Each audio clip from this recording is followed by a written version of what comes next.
When you are in a Windows environment and you notice that Drive C is very full, and at any moment, you may turn on your system and your Windows will not boot and you will have to say goodbye to all of your data.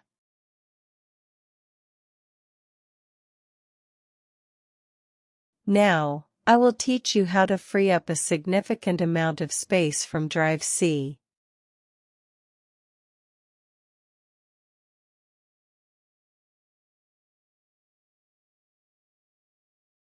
To do this, first open the Start menu and type CMD and right-click on it. Then run it by selecting the Run as Administrator option.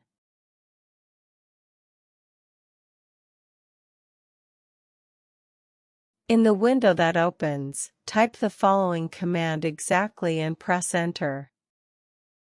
By running this command, system files are compressed and more space is available on the C drive.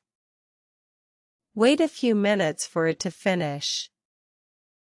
This operation will take about 4 to 5 minutes, depending on the speed of your system. Then reset the system.